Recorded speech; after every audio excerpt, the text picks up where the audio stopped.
Hello प्यारे बच्चों, आज हम लोग पढ़ने वाले बाबू मूलानुपाती सूत्र। ठीक है, मूलानुपाती सूत्र कैसे लिखेंगे, है ना। और इसके आज हम लोग नियम पढ़ेंगे। इसमें क्या करना है, बस आप 5 स्टेप याद रखिएगा, उसके बाद आपका सूत्र निर्माण हो जाएगा। ठीक है, इससे पहले बात करता हूं, मूलानुपाती सूत्र को हम बोलते हैं एम्पिरिकल फार्मूला। ओके, तो फर्स्ट पोजीशन इसमें क्या करना हमको, सबसे पहले जो तत्व दिए रहेंगे, ठीक है, उनको एक क्रम में लिखते हैं। क्या करेंगे बाबू, एक क्रम में लिखेंगे। उसके बाद तत्वों की प्रतिशतता लिखते हैं। वैसे आपको न्यूमेरिकल में दिया रहेगा, ठीक है, कि ऑक्सीजन का इतना प्रतिशत और नाइट्रोजन का इतना प्रतिशत, ठीक है, जो भी दिया रहेगा हम उसी के सामने लिखेंगे। ठीक है, और तीसरा मोल अनुपात निकालना है। मोल अनुपात कैसे निकालेंगे, मैंने यहां आपको बता दिया सूत्र, प्रतिशत मात्रा बटे परमाणु द्रव्यमान। जैसे मान लेते हैं कि नाइट्रोजन का प्रतिशतता कितना दे दिया, 25%, और इसका हमको मोल अनुपात निकालना है। ठीक है, तो हम क्या करेंगे, इस प्रतिशत में किससे भाग देंगे, जो परमाणु दिया रहेगा जिसका, उसी के द्रव्यमान से। जैसे मान लेते हैं नाइट्रोजन का परमाणु क्रमांक कितना होता है, 7, और इसका द्रव्यमान कितना होता है, 14, तो हम किससे 14 से डिवाइड कर देंगे। ठीक है, ऐसे जितने भी परमाणु दिए रहेंगे वो उसमें ऐसे हम सॉल्व करेंगे। ठीक है, और चौथा हमारा जो पोजीशन है, सरल मोल अनुपात। क्या करते हैं, सरल मोल अनुपात प्राप्त करते हैं। ये कैसे अनुपात प्राप्त होगा, ठीक है, जो यहां मोल अनुपात जो मान आएगा, ठीक है, उसमें सबसे छोटी जो संख्या रहेगा उसी संख्या से सभी मोल अनुपात में भाग देते हैं। ठीक है, जो प्राप्त होगा और वो उसी को हम प्राप्त संख्या को तत्वों के संकेत के रूप में लिख देते हैं। जो जो परमाणु रहेगा उसी को हम लिख देंगे। मान लेते हैं मोल वो जो है, ये सरल मोल अनुपात आ गया, 2 आ गया, 3 आ गया, 1 आ गया। मान लेते हैं नाइट्रोजन का 1, ऑक्सीजन का इतना, और मान लेते हो वो यहाँ, चलो 2 कर दे रहे हैं, और नाइट्रोजन का 3 कर दे रहे हैं, और चलो यहाँ हाइड्रोजन का 1। तो इसका जो मूलानुपाती सूत्र जो निर्माण होगा वो क्या होगा, N2O2 और H। ठीक है, इस तरह से ये मूलानुपाती सूत्र बन जाएंगे। ठीक है, पहला क्रम तत्वों को एक क्रम में लिखना, दूसरा तत्वों की प्रतिशत लिखना, तीसरा मोल अनुपात निकालना। और कैसे मोल अनुपात निकालेंगे, जो प्रतिशतता दिया रहेगा उसी में उसी परमाणु के द्रव्यमान से भाग देंगे। ठीक है, और सरल मोल अनुपात प्राप्त करेंगे। सरल मोल अनुपात कैसे प्राप्त होगा, जो मोल अनुपात आएगा उसमें सबसे छोटी संख्या देखते हैं और छोटी संख्या से सभी मोल अनुपात में भाग देंगे, तो वो आ जाएगा सरल मोल अनुपात आ जाएगा। ठीक है, और प्राप्त संख्या को तत्वों के संकेत के रूप में व्यक्त कर देते हैं। ठीक है, चलो हम एग्जांपल एक लेते हैं, उसके बाद कैसे सॉल्व करेंगे। ठीक है, हाँ फिर बच्चों, अब हम लोग इसके सवाल कैसे देखेंगे कि मूलानुपाती सूत्र कैसे हम लिखेंगे। ठीक है, मैं क्वेश्चन आपको दिखा रहा हूं। एक कार्बनिक यौगिक में 31.9% कार्बन है, 6.8% हाइड्रोजन है, और तथा 18.5% नाइट्रोजन। ओके, और ऑक्सीजन, बाकी जितने शेष बच रहे हैं वो ऑक्सीजन है। तो हमने माना टोटल जो ये कार्बनिक यौगिक का 100% है। ठीक है, तो माना कार्बनिक यौगिक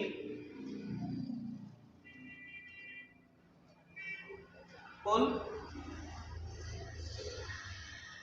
100%, कार्बनिक यौगिक 100% है, जिसमें से कार्बन है और हाइड्रोजन है और नाइट्रोजन है, जो शेष बच रहे हैं वो ऑक्सीजन है।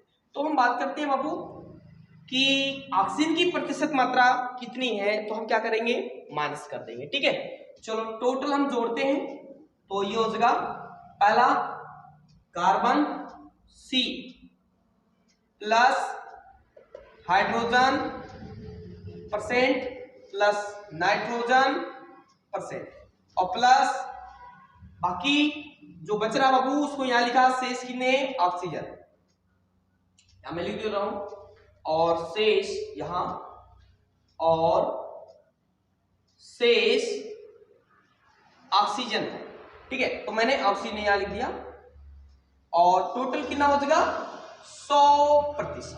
ठीक है, चलो अब यहां एक एक का परसेंटेज हम निकालेंगे बाबू, लिखेंगे यहां। चलिए कार्बन का कितना है 31.9%, हाइड्रोजन का बोलेंगे 6.8%, नाइट्रोजन का 18.5% और प्लस ऑक्सीजन का हमको निकालना बाबू, तो ये हो जाएगा 100। कितना 100। ठीक है, चलो इसको जोड़ो, कितना आएगा, इसको जल्दी जोड़िए, क्यों रहे हो, जोड़ो, इसको जोड़िए 31.9 और 6.8 और 18.5। ठीक है, चलो इसको जोड़िए जोड़िए जल्दी से, क्योंकि दशमलव वाला जोड़ने को तो कुछ बच्चे ऐसे होते हैं जिनको जोड़ना और भाग करना भी नहीं आता है। ठीक है, चलो इसको जोड़ के जल्दी से बताइए कितना आ जाएगा, आज हमको बताएंगे जोड़ करके टोटल कितना आएगा।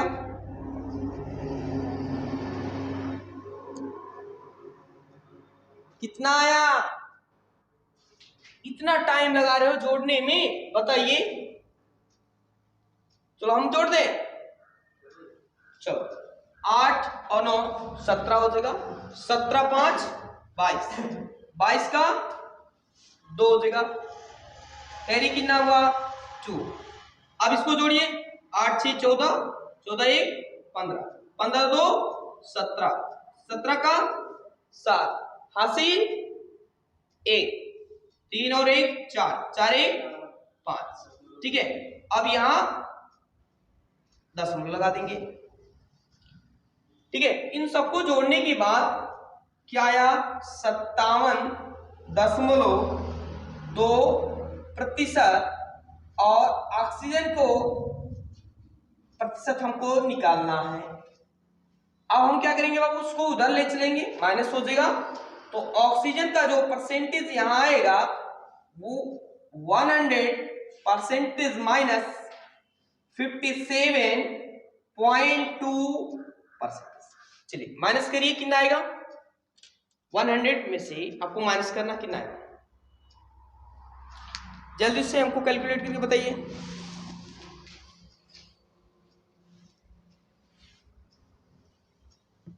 कितना है बाबू, कितना आया,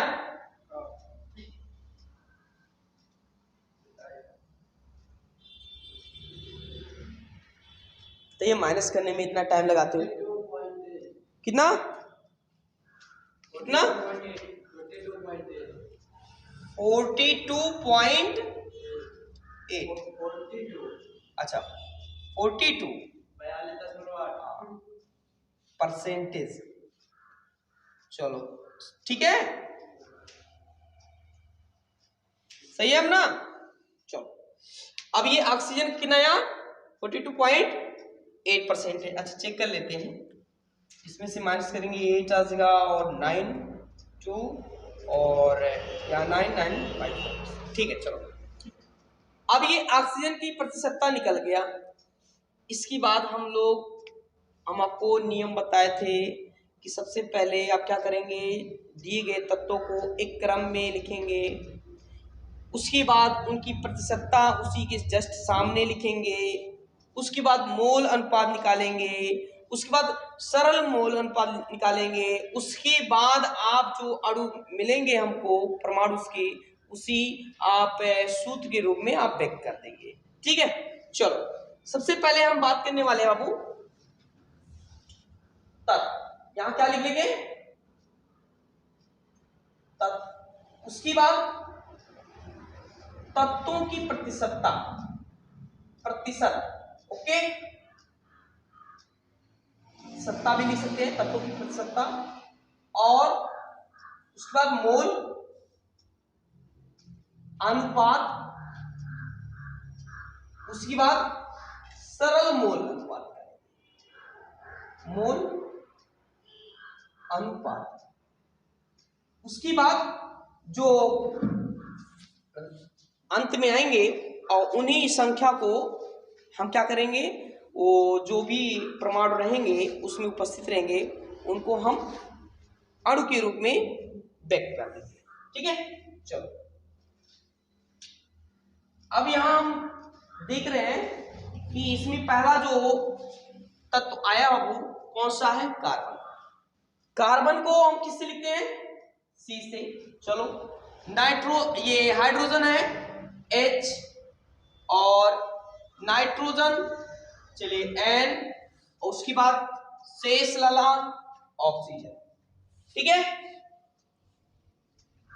अब क्या करेंगे, यहां कार्बन की जो प्रतिशतता दिया है कितना, 31.9%। चलो हाइड्रोजन का 6.8%, नाइट्रोजन का बताइए 18.5%, ऑक्सीजन का कितना हो जाएगा, यहां निकाल के बैठे हो 42.8। चलो अगर दे देता तो कोई दिक्कत नहीं, तभी इसको सॉल्व नहीं करना पड़ता था, लेकिन इस बार नहीं दिया है तो निकालना पड़ा, कोई बात नहीं। हाँ अब ये मैंने लिख दिया, इतना तो दिया था लेकिन बाकी आपको करना पड़ेगा, इसको सॉल्व करना पड़ेगा। ठीक है, कॉपी पेन निकाल लीजिए, इसमें भाग करना पड़ेगा। ठीक है, चलो अब हम मोल अनुपात कैसे निकालते हैं। ठीक है, मैंने कहा था मोल अनुपात निकालने के लिए प्रतिशत में, ठीक है, परमाणु के द्रव्यमान से क्या कर देंगे, भाग दे देंगे। मैंने लिखा था ना नियम, तो आप क्या करेंगे, प्रतिशतता में उसके परमाणु के द्रव्यमान से भाग देते हैं। तो ये परमाणु हमारा है कार्बन, कार्बन का द्रव्यमान संख्या कितना होता है 12, परमाणु क्रमांक 6 और द्रव्यमान संख्या 12। तो हम क्या करेंगे, इसी में 12 से भाग देते हैं। ध्यान दीजिएगा, जो प्रतिशत दिया रहेगा वो ऊपर लिखेंगे, अब जो परमाणु रहेगा उसकी परमाणु भार या द्रव्यमान संख्या से क्या कर देंगे, भाग दे देंगे।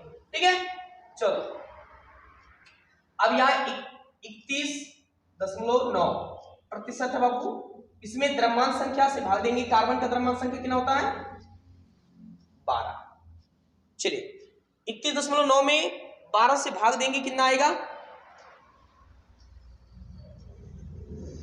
बताएंगे, चलिए जल्दी जल्दी बताइए।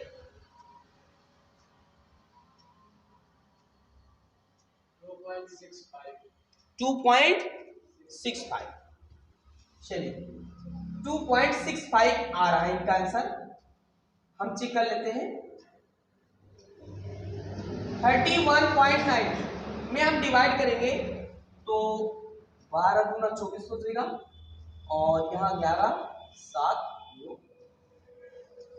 और 12 5 60 72, यहाँ 10 लगा लेंगे बीच में, 2.6 आ रहा लगभग से। चलो हम 10 के एक अंक तक लिखेंगे, ठीक है, कोई बात नहीं। इसकी बात बाबू यहाँ 6.8 में हाइड्रोजन का परमाणु क्रमांक 1 होता है और हाइड्रोजन का द्रव्यमान संख्या भी कितनी होती है 1 होती है, तो आप 1 से डिवाइड करेंगे बाबू कितना आएगा, उतनी तो आएगा। चलो कोई बात नहीं। नाइट्रोजन का एटॉमिक नंबर जो होता है वो 7 होता है परमाणु क्रमांक, इसका द्रव्यमान संख्या कितना हो जाएगा 14। आप यहाँ 18.5 में आप किससे डिवाइड करेंगे 14 से। चलिए 14 से डिवाइड करेंगे कितना आएगा, 18.5 में हमको डिवाइड करना 14 से।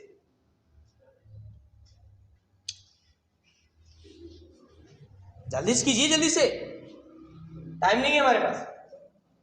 क्या बच्चों तुम लोग इसको नहीं कर पा रहे हो, कितना आया 1. आप 1.1 तक ले जाइए 1. चलो 1.3 चेक कर लें। चलो 14 से आपको भाग देना, इसमें एक बार से आपको तो पॉइंट यहाँ आएंगे तो 10 यहाँ उतार देंगे भाई, 1.3 लगभग से आ रहा, चलो कोई बात नहीं, हाँ सही है तुम्हारा बाबू। इसके बाद कौन सा है ऑक्सीजन, ऑक्सीजन का कितना हो जाएगा 42.8 भाई, कितना ऑक्सीजन का परमाणु क्रमांक 8 है ना, द्रव्यमान संख्या कितना 16, चलो 16 से भाग देंगे, कितना आया 2.6। चलो इस बात को पहले बता दिए, सही बताया ना, चलो ठीक, बहुत अच्छे। अब क्या किए करेंगे बाबू, यहां हम आपको बताए थे सरल मोल अनुपात निकालेंगे। क्या निकालेंगे, सरल मोल अनुपात निकालेंगे, ठीक है। और सरल मोल अनुपात कैसे निकलेगा, जो सबसे छोटा मोल अनुपात आया है उसी से क्या कर देंगे, सभी में हम भाग दे देंगे।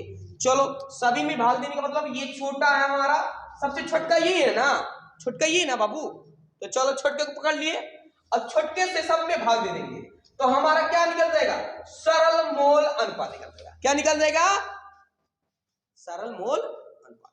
चलो अब हम सबसे छोटा कौन सा बाबू 1.3, चलिए 2.6 में डिवाइड करना है 1.3 से, चलो इसमें 6.8 में 1.3 से, इसमें 1.3 में 1.3 से, और 2.6 में 1.3 से। चलिए हमको जल्दी से बताइए कैलकुलेट करके, 2.6 बाय 1.3 2, गुड वेरी गुड। हाँ ये 1.3 से डिवाइड करना है बाबू 6.8 में, कितना आ रहा है, क्या बाबू इतना टाइम लगा रहे हो, लगभग से 5 आएगा, ठीक है। तो अगर लगभग से आता लगा तो आप एक पूर्ण संख्या के रूप में लिखेंगे, ठीक है, डेसिमल में नहीं लिखेंगे, पूर्ण संख्या के रूप में। देखिए मैं आपको दिखा दे रहा हूं, यहाँ 13 से 65 आ जाएगा, और भी दशमलव में आएंगे, लेकिन हम केवल कितना मानेंगे 5, ओके।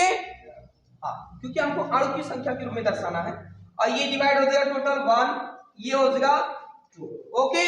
अब चलते हैं कैसे सूत्र के रूप में व्यक्त करेंगे, ठीक है, फॉर्मूला। अब देखिएगा यहाँ कार्बन का जो मैं यहां लिख दे रहा हूं, मूलानुपाती